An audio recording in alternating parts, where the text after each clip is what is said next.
Fuertes golpes me despertaron repentinamente. Tardé unos segundos en que mi cuerpo y mi mente se sincronizaran para entender lo que pasaba. Golpes más fuertes. Mis ojos despacio empezaban a acostumbrarse a la oscuridad. Miré el reloj. Era la 1 de la madrugada. Golpes otra vez. Parecían resonar en mi pecho y aceleraban mi corazón abruptamente. Pero el ruido no venía de mi pecho. Era solo mi cuerpo que comenzaba a reaccionar. Ese golpe que sentí, seguido de una sensación de vacío, era miedo. Golpes más fuertes acompañados de gritos. Empezaba a comprender. Los ruidos eran golpes contra la puerta de mi departamento, pero las voces aún eran difusas. Me levanté de súbito. La cama de mi primo estaba vacía. Nuevamente golpes y gritos. Finalmente logré entender lo que decían. «Policía, abran la puerta». Me dirigí hacia allá tan rápido como pude. Mi ritmo cardíaco era más rápido que mis pies. Me asomé por la mirilla de la puerta. Justo en ese momento, nuevamente golpes fuertes. Ahora tan cerca que casi pude sentirlos y me hicieron retroceder un paso. Los gritos me estremecieron. Giré despacio la cerradura. De inmediato la puerta se abrió bruscamente impactando contra la pared. Dos policías entraron sosteniendo sus armas. Uno de ellos colocó sobre mi pecho la mano que tenía libre y me dirigió pasos atrás hasta sentarme en una de las sillas del comedor. El otro oficial registraba a detalle el departamento. El que se quedó a mi lado me ordenó poner las manos sobre la mesa. Cuando lo hice, guardó su arma y se sentó en la silla justo frente a mí. Comenzó el interrogatorio. Llevaba 2 años viviendo en Michigan, Estados Unidos.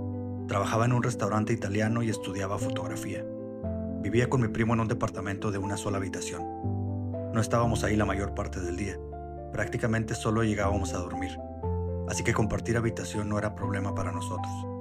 Además, era menor el costo de la renta. Cuando nuestros descansos del trabajo coincidían, salíamos a veces a algún lago, a comer a un restaurante o a un bar por la noche. Otras veces visitábamos a un amigo que era originario de Michoacán. Vivía con su papá y su hermano menor. Hicimos una gran amistad con ellos, tanto que los considerábamos familia, y ellos también a nosotros. Afuera del garaje de su casa asábamos carne, bebíamos cerveza y disfrutábamos la brisa veraniega. La vida allá es muy monótona. Todo es trabajar y regresar a casa. Lo mismo al día siguiente.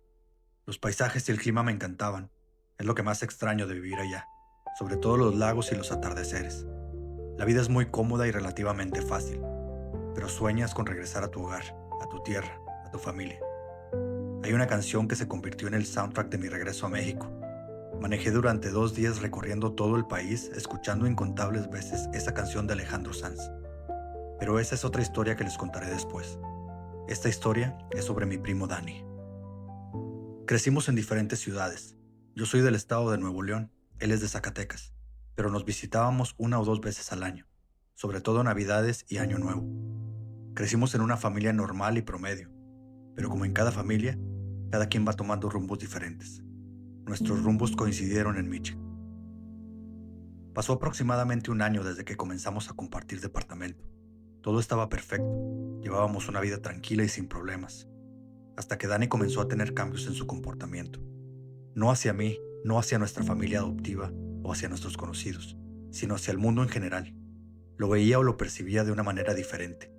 Escuchaba o se daba cuenta de cosas que yo pasaba por alto. Al menos eso es lo que yo creía. Siempre me ha gustado leer, por lo que solía visitar regularmente una librería que estaba cerca del centro comercial. En una ocasión le dije a mi primo que si quería acompañarme y aceptó. La librería era muy grande y contaba con una cafetería, así que compramos un café y nos sentamos en una de las mesas. Desde mi posición, le estaba dando la espalda al barista. Mi primo, que estaba frente a mí, podía verlo mientras atendía a otros clientes. Estábamos platicando tranquilamente, pero de pronto su semblante cambió. Se puso serio.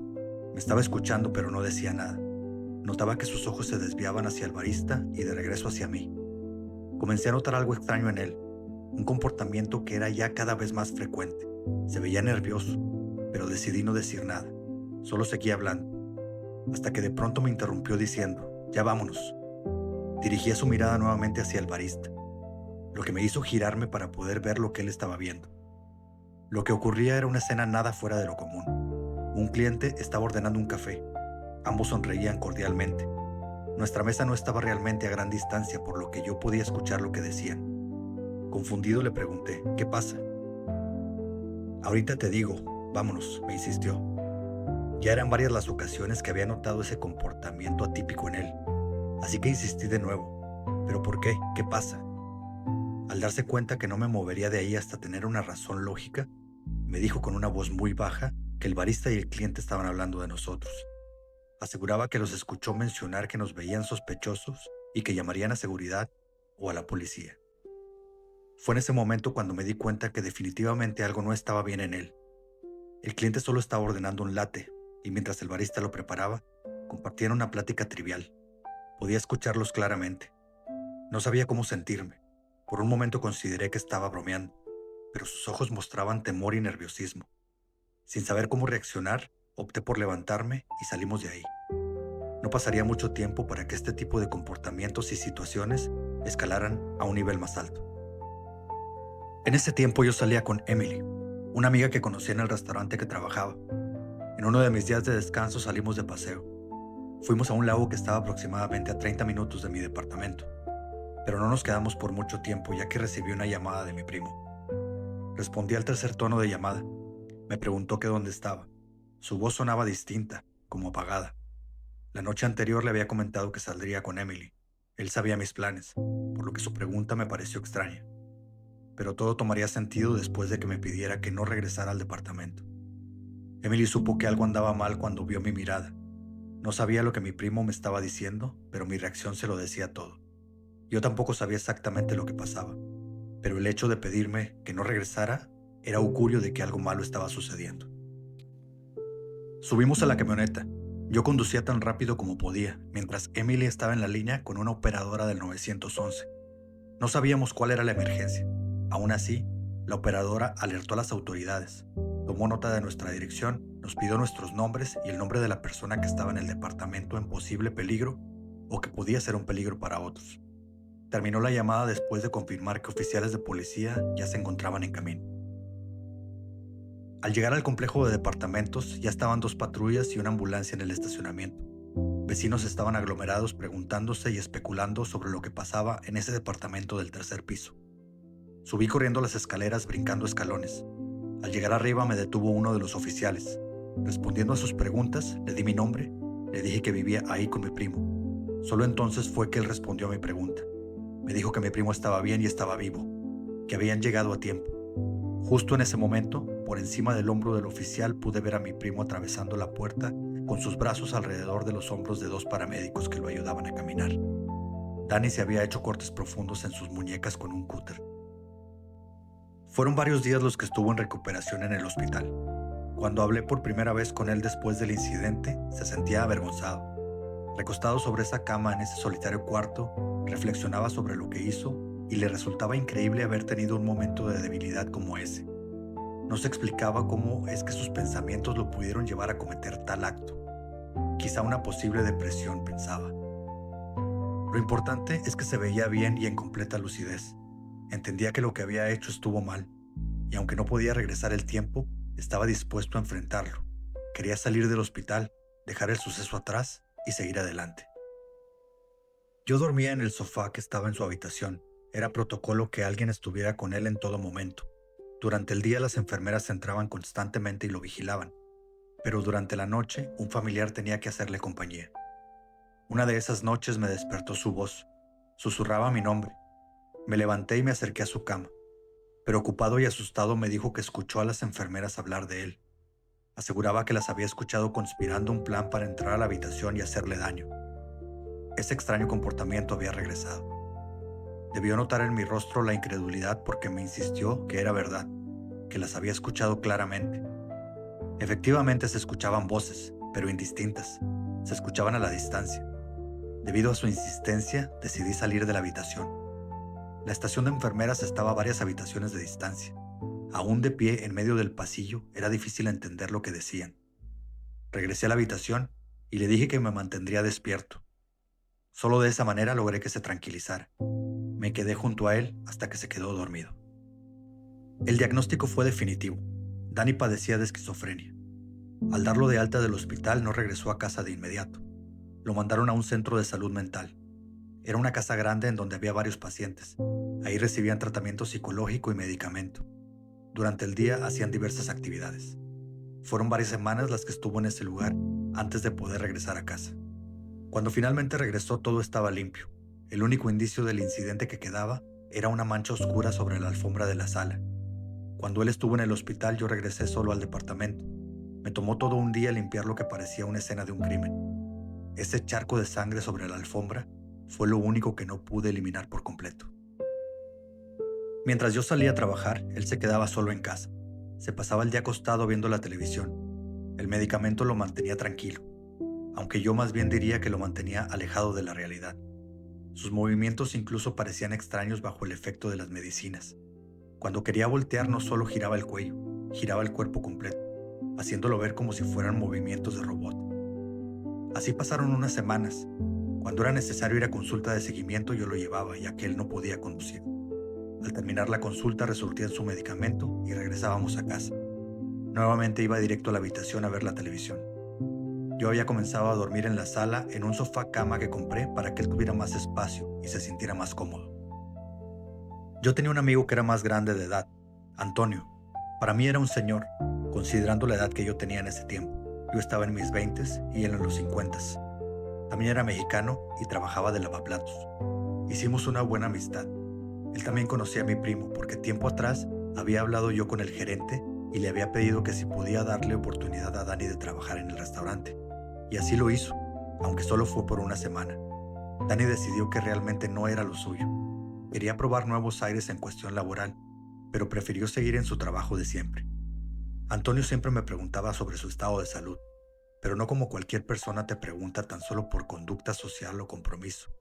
Él siempre que me preguntaba, lo hacía con real interés, y eso me hacía sentir que no estaba solo sobrellevando toda la situación. Con él siempre podía contar para hablar y desahogarme. Así fue como decidí invitarlo a que fuera a cenar a mi departamento. Él era cristiano, y su manera de hablar y aconsejar tenía algo que me hacía sentir en paz. Pensé que tal vez podría hablar con Dani y hacerlo sentir mejor, animarlo a salir de su encierro. Para mi sorpresa, así fue. Dani salió de la habitación, cenamos los tres y estuvimos charlando por varias horas. Dani era el mismo de antes. Su sonrisa había regresado, su ánimo era el de antes. Incluso la rigidez de su cuello provocado por los medicamentos se había ido. No entendía cómo era posible, pero por más increíble que pareciera, lo estaba viendo con mis propios ojos. Sin embargo, cuando Antonio se fue, inmediatamente Dani volvió a caer en su encierro. Me quedé más sorprendido que antes con el cambio tan repentino de ánimo. Invité más seguido a Antonio a cenar con nosotros. En cada ocasión era lo mismo. Dani mostraba una repentina mejoría cuando él estaba presente. Con el tiempo logré hacerlo salir no solo de la habitación, sino también del departamento. Íbamos al cine, a cenar o con nuestra familia adoptiva. Las cosas empezaron a ser como antes. Se le veía más alerta y sus movimientos eran normales. Ya podía conducir su auto. Incluso bromeaba sobre el incidente. Finalmente pensé que lo peor ya había pasado. Pero el tiempo se encargaría de demostrarme que estaba equivocado. Lo peor apenas estaba por venir. Regresé de trabajar. Eran las 11 de la noche y Dani no estaba en casa. Todo se veía en orden. Primero pensé que seguía en el trabajo. Me acerqué a la cocina, abrí el refrigerador y tomé una cerveza. La destapé, le di un trago y me senté en el comedor con la mirada en la pantalla de mi teléfono. Después de un rato nuevamente vi la hora. Solo para estar seguro de que todo estaba bien, decidí mandarle un mensaje de texto. ¿En dónde estás?, le pregunté. 2 minutos después me respondió. Estoy con Alondra. Alondra era una chica con la que él salía. No había nada serio, solo se veían de vez en cuando. Al leer su mensaje me tranquilicé. Intercambiamos varios mensajes más. Yo bromeaba sobre el que él haya decidido salir con ella. Me daba gusto saber que nuevamente su vida era la de antes. Mi último mensaje fue: solo quería checar que todo estaba bien. Él respondió: no te preocupes, regreso más tarde. Yo estaba agotadísimo. Había sido una noche muy ocupada en el restaurante. Solo terminé de beber la cerveza, me cepillé los dientes y me fui a la cama. Esa fue la noche en que los policías entraron a mi departamento. El oficial me hacía muchas preguntas. Yo respondía con titubeos. El miedo no me dejaba articular bien las palabras. Me preguntaba qué hacía en el país, de dónde era originario. Revisó mis identificaciones. y finalmente mencionó a mi primo. Me preguntó si sabía en dónde estaba. Les dije que había salido con una amiga, que unas horas antes habíamos hablado por mensajes de texto. Me pidió la dirección de ella. Era un detalle que desconocía, así que le dije que podía ir a la habitación por mi teléfono y llamar a mi primo. Las palabras que pronunció después de eso se sintieron como un golpe en el estómago. No creo que vayas a poder contactarlo. Después de una larga serie de preguntas y de dejar el departamento revuelto, el oficial que me interrogaba se levantó. Llevó una de sus manos al bolsillo de su camisa, sacó una tarjeta y me la entregó diciéndome que ahí estaba su nombre y teléfono en caso de alguna emergencia. Me sugirió que no saliera del departamento bajo ninguna circunstancia, que tratara de descansar y que durante la mañana siguiente me contactaría un detective para hacerme más preguntas. Antes de irse, finalmente respondió a solo una de mis preguntas. Está en el hospital, se limitó a decir. Por supuesto, esa noche no dormí. Llegó la mañana y esperaba impaciente la llamada del detective, pero la llamada no llegaba. Fue por la tarde que finalmente mi teléfono sonó. Era el mismo policía que me había interrogado. Me dijo que después de todo no me contactaría un detective, pero que esperara la llamada de un médico del hospital. También me dijo que ya podía salir del departamento si necesitaba hacerlo. Yo estaba sentado sobre el sofá cama, miraba a través de la ventana, el sol casi ocultándose. Fue entonces que mi teléfono sonó nuevamente. Se presentó dándome su nombre y diciendo que era el médico que estaba tratando a mi primo. Dani había sufrido quemaduras en el 90% de su cuerpo y temía que no sobreviviría la noche. Y tenía razón. Dani no volvió a ver la luz del día. Cuando le escribí esos últimos mensajes de texto a mi primo y él me dijo que estaba con su amiga, realmente me estaba respondiendo desde una gasolinera. Había comprado un tanque de plástico y lo había llenado de combustible hasta el tope. Cuando yo me fui a la cama, él iba en camino a un motel, no muy lejos de donde vivíamos. Solicitó un cuarto en recepción, pagó en efectivo. Cuando le entregaron las llaves, regresó a su camioneta, sacó el tanque del maletero y entró a la habitación. Yo nunca vi las noticias. No quise ver la televisión o los diarios, pero unos días después, un compañero de trabajo me contó que había visto la nota. Dani se habría prendido fuego en la bañera. El calor extremo y la desesperación lo hicieron levantarse y salir corriendo de la habitación, atrapado completamente por las llamas, hasta finalmente terminar tendido sobre el suelo de aquel estacionamiento. Cuando el policía que me interrogó esa noche me dijo que no saliera del departamento, era porque extraoficialmente era el principal sospechoso de haber cometido un crimen. Por eso, un detective me contactaría. Para el momento en que llegaron a mi departamento esa noche, ya habían rastreado mi teléfono y el de mi primo. Habían visto nuestros mensajes y supieron que fui yo la última persona con la que habló. Los mensajes eran en español. Debido a eso, les tomó un poco más de tiempo en entender el contexto de lo que hablamos. Al parecer creyeron que había sido un crimen pasional, un triángulo amoroso. Cuando por fin se esclarecieron las cosas, fue que recibí la llamada del oficial al día siguiente, para decirme que era libre de salir del departamento y que esperara la llamada del hospital. Un año después de los hechos, regresé a México. Mi nombre es Ness y esto es Llévate la Historia.